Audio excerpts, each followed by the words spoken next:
ദില്ലി ചലോ എന്ന പേരിൽ രാജ്യത്ത് പൊടുന്നനെ വീണ്ടും ഒരു സമരം യാതൊരു കാരണവും പ്രകോപനവുമില്ലാതെ നടക്കുകയാണ്. സമരക്കാർ പഞ്ചാബ് മുതൽ ഇതുവരെ വന്ന സ്ഥലങ്ങളിലെല്ലാം തന്നെ ഓടി നടന്ന് അടിവാങ്ങുന്ന കാഴ്ചയാണ് നമുക്ക് കാണാനായിട്ട് സാധിക്കുന്നത്. NIA-യും ഇന്റലിജൻസ് ബ്യൂറോയും ഇവരെ കർശനമായി സൂക്ഷ്മമായും നിരീക്ഷിച്ചു വരുന്ന കാഴ്ചയാണ് നമുക്ക് കാണാനായിട്ട് സാധിക്കുന്നത്. നമുക്കറിയാം, കർഷക സമരം ഉണ്ടായ സമയത്ത് തന്നെ രാജ്യവിരുദ്ധ ശക്തികൾ കർഷക സമരം എന്ന് പറയുന്ന ആ സമരത്തിനകത്ത് നുഴഞ്ഞു കയറിയിരുന്നു. Sikh four justice, Khalistan tiger force എന്ന് പറയുന്ന വിഘടനവാദ സംഘടനകൾ, രാജ്യദ്രോഹ സംഘടനകൾ ഈ കർഷക സമരത്തിന് ഫണ്ട് കൊടുത്ത കാഴ്ചയും നമുക്ക് കണ്ടതാണ്. 134 കോടി രൂപ പന്നു എന്ന് പറയുന്ന വ്യക്തി കാനഡയിൽ നിന്നും അരവിന്ദ് കെജ്രിവാളിന് ഈ കർഷക സമരം ആളിക്കത്തിക്കാനും രാജ്യത്തെ വിഭജിക്കാനുമായി കൊടുത്തു എന്ന റിപ്പോർട്ടുകളും ഇപ്പോൾ പുറത്തു വന്നിട്ടുണ്ട്. ആ സമയത്ത് തന്നെ പുറത്തു വന്നിട്ടുണ്ട്. അതിനിടയിലാണ് ഇന്ത്യൻ പ്രധാനമന്ത്രിയായി നരേന്ദ്രമോദി മൂന്നാമത്തെ ടേമും അധികാരമേൽക്കുന്നത്. അതിനുശേഷം പൊടുന്നനെ പഴയ ആൾക്കൂട്ടമോ ആരവമോ ഇല്ലാതെ വീണ്ടും ഒരു സമരം, കർഷക സമരം ഇപ്പോൾ പൊട്ടിപ്പുറപ്പെട്ടിരിക്കുകയാണ്. എന്തിനാണ് ഈ സമരം എന്നുള്ളത് സമരക്കാർക്ക് പോലും അറിയാത്ത സാഹചര്യം. അതിനിടയിലാണ് ഇപ്പോൾ സുപ്രധാനമായിട്ടുള്ള മറ്റ് റിപ്പോർട്ടുകൾ പുറത്തു വരുന്നത്. ഹരിയാന പോലീസാണ് ഈ റിപ്പോർട്ട് പുറത്തു വിട്ടിരിക്കുന്നത്.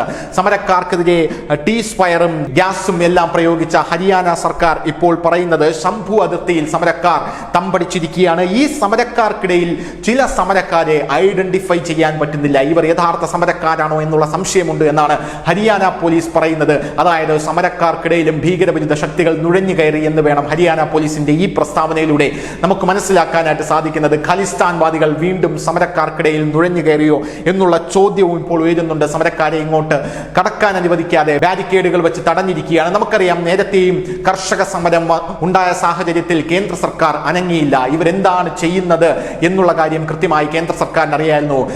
റെഡ് ഫോർട്ടിലെത്തിയ, അതായത് ഇന്ത്യയിലെ ചെങ്കോട്ടയിലെത്തിയ ഇവർ ഇന്ത്യൻ പതാക ചെങ്കോട്ടയിൽ നിന്നും മാറ്റി ഖലിസ്ഥാനി പതാക ഉയർത്തുന്ന കാഴ്ചയാണ് നമുക്ക് കാണാനായിട്ട് സാധിച്ചത്. അതിന്റെ സൂത്രധാരൻ എന്ന് പറയുന്നത് സിന്ധു ആയിരുന്നു. അദ്ദേഹം ഒരു വാഹനാപകടത്തിൽ, അജ്ഞാത വാഹനാപകടത്തിൽ കൊല്ലപ്പെടുന്ന കാഴ്ച നമ്മൾ കണ്ടു. അതിനുശേഷം ഈ കർഷക സമരത്തിന് ശേഷം കാനഡയിലടക്കം അജ്ഞാതന്മാരുടെ വിളയാട്ടമായിരുന്നു. കർഷക സമരത്തിന് ഫണ്ട് കൊടുത്തവരും ഖലിസ്ഥാനി ഭീകരവാദികളുമെല്ലാം തുരുതുര വെടിയേറ്റു വീഴുന്ന കാഴ്ചയാണ് നമുക്ക് കാണാനായിട്ട് സാധിച്ചത്. കാനഡ പ്രകോപിതരായി ഇന്ത്യക്കെതിരെ തിരിയുന്ന കാഴ്ച. എന്നാൽ ഇന്ത്യയുടെ രോമത്തിൽ തൊടാൻ പോലും കാനഡയ്ക്ക് കഴിയാതെ അവസാനം ജസ്റ്റിൻ ട്രൂഡോ അടിയറവ് പറയുന്ന കാഴ്ചയാണ് നമുക്ക് കാണാനായിട്ട് സാധിച്ചത്. ജസ്റ്റിൻ ട്രൂഡോ ഇന്ത്യയുടെ കാൽക്കൽ വീണിട്ട് ഇന്ത്യക്കെതിരെ തെളിവുകളില്ലെന്നും ഇന്ത്യ ഞങ്ങളെ ഒന്നും ചെയ്യരുത് എന്ന രീതിയിലുള്ള പ്രസ്താവനയും ആ സമയത്ത് ഇറക്കിയായിരുന്നു. അതിനിടയിലാണ് ഇപ്പോഴും കർഷക സമരം വീണ്ടും വരുന്നത്. ഇതിൽ ഏറ്റവും പ്രധാനപ്പെട്ട ഒരു കാര്യം, കർഷക സമരത്തിന്റെ കേന്ദ്ര ബിന്ദുവായ അല്ലെങ്കിൽ കേന്ദ്ര പ്രദേശമായ ഹരിയാന എന്ന് പറയുന്ന സംസ്ഥാനത്ത് BJP നേടിയ മിന്നുന്ന വിജയത്തിന്റെ പുറത്താണ് ഇപ്പോൾ കർഷക സമരം വീണ്ടും തുടങ്ങിയിരിക്കുന്നത്. കർഷക സമരത്തിന്റെ മുനയൊടിച്ച് BJP നേടിയ ആ വിജയം ജനങ്ങൾ കണ്ടിട്ടുണ്ട്. ജനങ്ങൾ കർഷക സമരം തള്ളിക്കളഞ്ഞിട്ടുണ്ട്. വീണ്ടും കർഷക സമരം തുടങ്ങിയത് അതിനകത്തുള്ളത് ഖലിസ്ഥാൻ ഭീകരവാദികളായതുകൊണ്ടാണോ എന്ന സംശയമാണ് ഇപ്പോൾ ഹരിയാന പോലീസ് ഉന്നയിക്കുന്നത്. News desk, news India Malayalam.